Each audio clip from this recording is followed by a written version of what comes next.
এই মুহূর্তে আছি কুয়েতের সবথেকে বড় পার্ক, যেটা আল শহীদ পার্ক নামে পরিচিত। এটাই আজকে আপনাদেরকে ঘুরে দেখানোর চেষ্টা করব। চলুন শুরু করা যাক।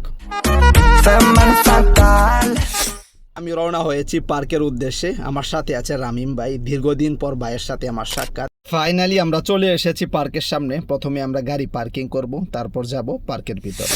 ইতিমধ্যে পার্কের ভিতরে প্রবেশ করেছি। ইন্টারেস্টিং একটা তথ্য শেয়ার করি, এই পার্কের কিন্তু কোনো টিকিট ফি নেই। এই মুহূর্তে প্রবেশ করতেছি স্টেডিয়ামের ভিতরে। আমার সাথে আমার ভাইও আছে, দেখতে পাচ্ছেন এটার ভিতরে একটা স্টেডিয়াম আছে, মিউজিয়াম আছে। আপনারা দেখতে পাচ্ছেন পার্কের সৌন্দর্য, খুবই চমৎকার একটা পার্ক।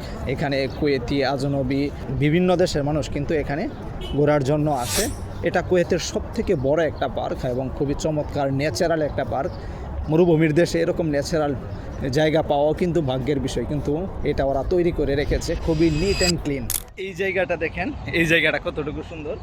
এই পাশটাতে হচ্ছে পানি এবং মাঝখান দিয়ে ছোট্ট করে একটা রুট তৈরি করেছে এখান দিয়ে হেঁটে যাওয়ার জন্য। আবার মাঝখানে কিছু, এগুলো নারিকেল গাছ না, যদিও দেখতে নারিকেল গাছের মতোই দেখা যায়। তবে এই জায়গাটাও খুবই চমৎকার, ওরা সাজিয়ে গুছিয়ে রেখেছে। একটা পার্কের সৌন্দর্য এমনই হওয়া প্রয়োজন। এখানে স্মৃতিময় কিছু জায়গা আপনারা দেখতে পাচ্ছেন, পেছনে কুয়েত টাওয়ার, আরও বিভিন্ন আকর্ষণীয় যে বড় বড় উঁচু উঁচু বিল্ডিং, যেগুলো কুয়েতের সব থেকে আকর্ষণীয় জায়গা আছে, সেগুলোর একটা ফটো কার্ড বলতে পারেন, একটা সিম্বল হিসাবে ওরা এই জায়গাটার মধ্যে সাজিয়ে রেখে দিয়েছে। আমরা পার্কে হাঁটতে হাঁটতে বলা যায় যে একবারে ক্লান্ত হয়ে গেছি। আমার থেকে বেশি ক্লান্ত হয়েছে আমার বড় ভাই, যেহেতু ভাইয়ের ভুঁড়ি এখন আগের থেকে অনেকটা বাড়ছে, সেই জন্য। কেমন ফিল হইতেছে ভাই ঘুরিয়ে? ভাই, ঈদের মধ্যে অনেক মানুষের ভিড়, তবে আমরা আমাদের মতো করে ঘুরতেছি, আনন্দ করতেছি, এনজয় করতেছি, ভালোই লাগতেছে।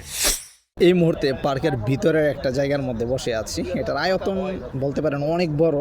এই জায়গাটা যে আপনারা দেখতে পাচ্ছেন, খুবই চমৎকার একটা জায়গা। এখানে বেশ অনেকগুলো চেয়ার ওরা সিরিয়ালি ওরা বসিয়ে রেখেছে।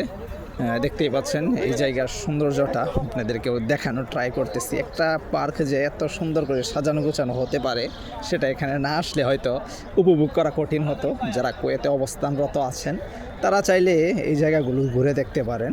আশা করি আপনার টাইমটা অযথায় যাবে না, একটা চমৎকার মুহূর্ত উপভোগ করতে পারবেন। আজকের মতো ব্লগটা এখান থেকে শেষ করছি।